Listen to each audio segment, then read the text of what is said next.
Dear viewers, security, geopolitics, and defense expert Mr. Praveen Sawhney has explained how India's operation that it launched in May against Pakistan following the Pahalgam incident has given a huge boost to Pakistan foreign policy is concerned. No. So two big things happened.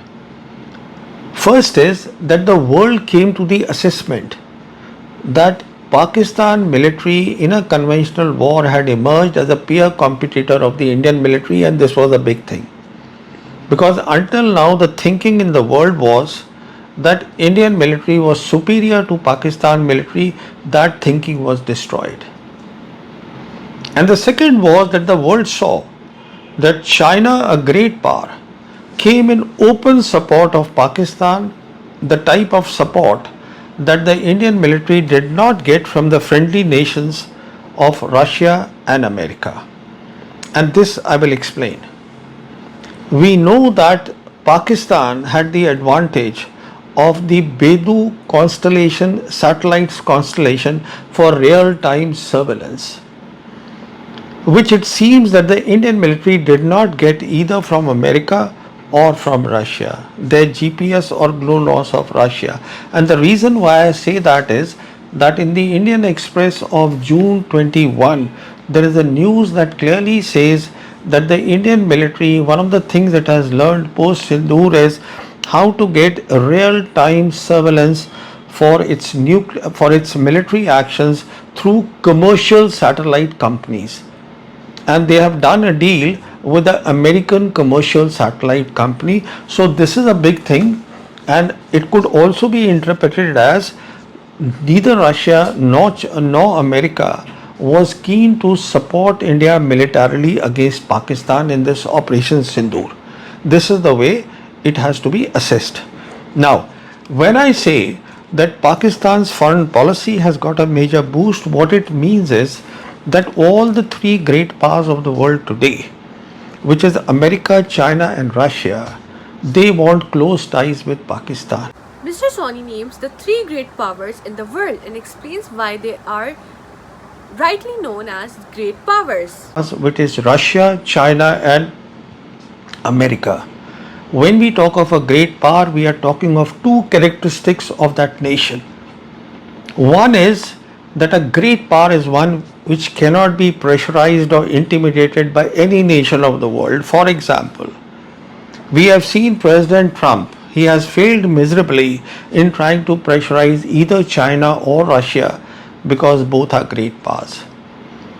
And the second characteristic of a great power is that it can exercise influence anywhere in the world, and to do that, a great power always identifies one or two countries as a fulcrum in a particular region through which it exercises influence in the region to further its foreign policy goals. Now it seems that in Eurasia, all the three great powers have identified two such fulcrum nations, and they are Afghanistan and Iran, and Pakistan has borders with both, and hence the importance of Pakistan. Now I'll explain this in a while, but the other background that needs to be kept in mind is that Pakistan has a unique foreign policy, how it is run. Until it did the nuclear tests in May 1998, the Pakistan Army was the sole authority or had the sole responsibility of the nation's security and defense. But after the nuclear test, Mr. Sawhney argues that Pakistan has a unique foreign policy, explaining how it is run.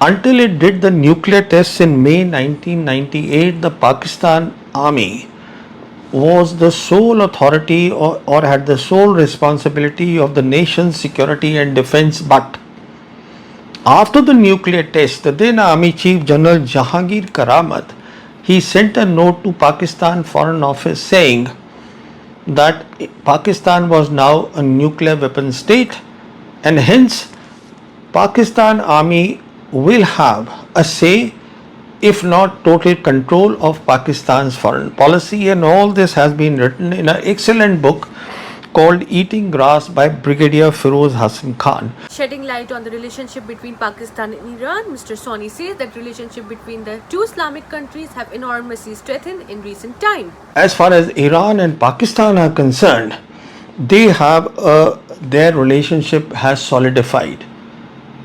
Pakistan fully supported Iran in this recent war between Iran and Israel, and it was obviously noticed very much in Iran.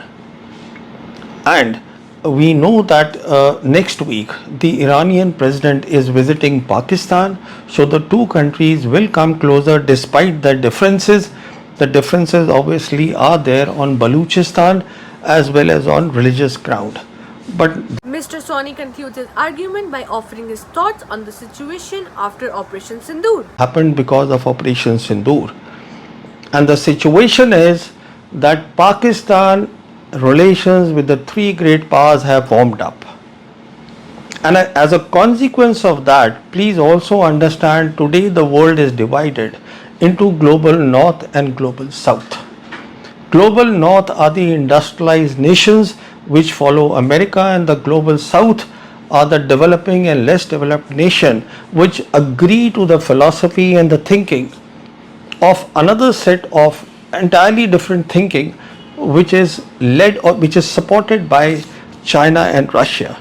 So the point to make here is very simple, that with Pakistan having good relations with the three great nations of the world, great powers, all the other countries in global south and global north cannot be unmindful